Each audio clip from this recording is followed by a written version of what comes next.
How are ya?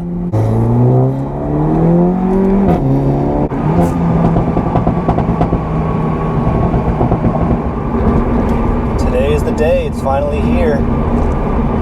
Going to be installing the Unitronic intercooler upgrade today. Things are starting to heat up around here in Texas with summer right around the corner. It's starting to get pretty hot. I think it touched 100 degrees at one point last week. And IATs are starting to creep up there with the stock setup. So, especially with the tune, my goal is just to keep the car happy, healthy, and have more deliverable power on tap consistently all the time. So, pretty necessary to go ahead and install this crucial part. I really think it's probably the most important part, to be honest, once you start modding these cars.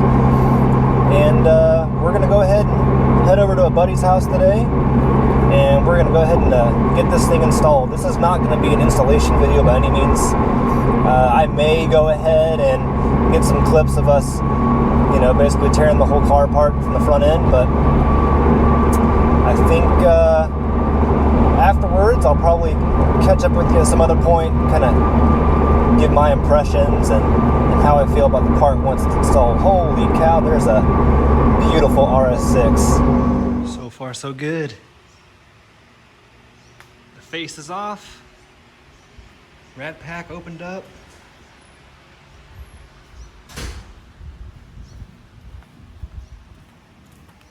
Sean is out. Sad boy. And the rat's nest.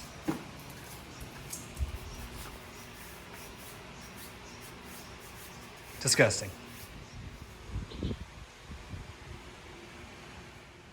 Just look at the comparison of these things. Stock unit, super thin and flimsy. Intercooler is just a chunky boy. It's gonna do a lot to keep things cool this summer.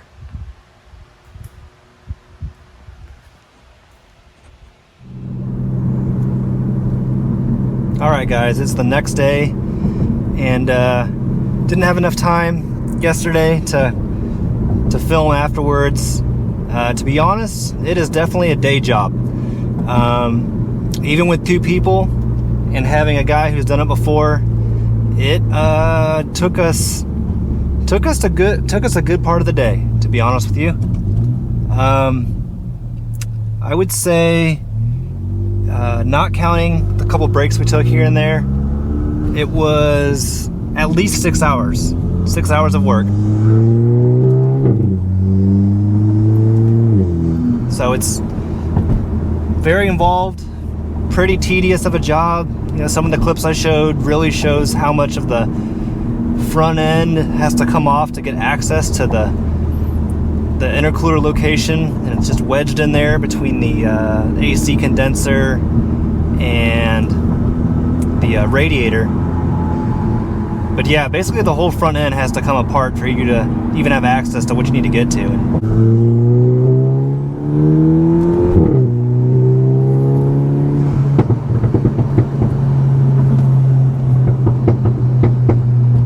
Man, it's spicy.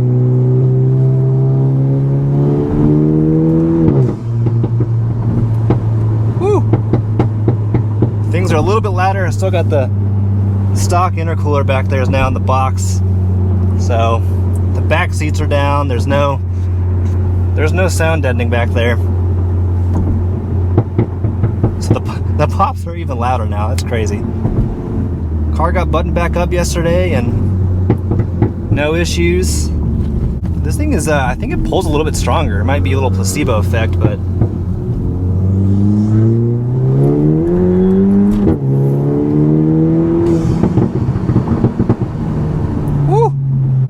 and this thing is like,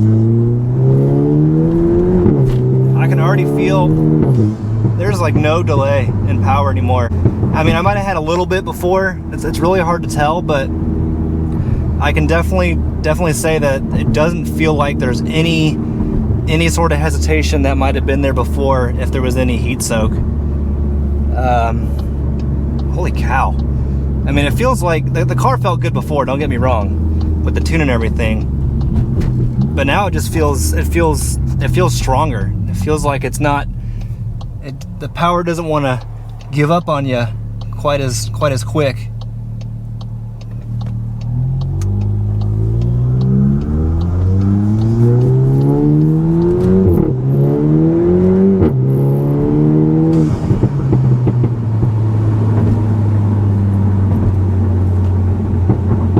See, I feel like even after a few pulls on the stock intercooler, I think it would start to feel a little tired by now, but really, yeah.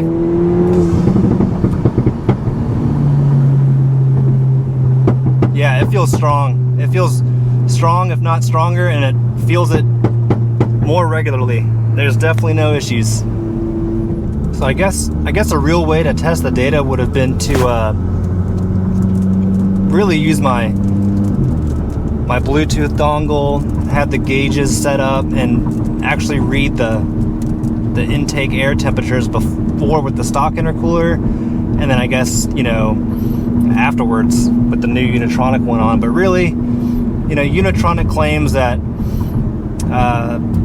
this intercooler does a really good job of keeping, you know, your average IAT is pretty low, and, you know, typically, you know, I think max would be only like 20 degrees Fahrenheit over ambient temperature, which is really good.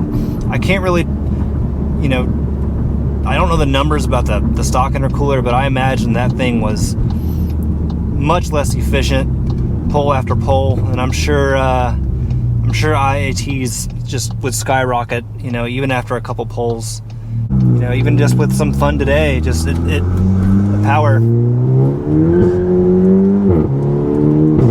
like it hasn't skipped a beat.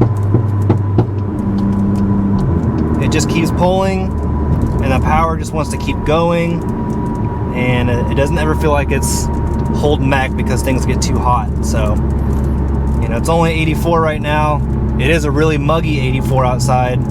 Some humidity is definitely not my friend, but I'm looking forward to this summer when things get, you know, hotter more consistently, and seeing how it delivers and performs, and handling you know, the upgraded power with the hot temperatures over the summer. But I'm so far, I mean, I can tell it feels good, it feels strong, and I know without a doubt that it's going to be a big improvement over the stock unit. And now with the intercooler on, we are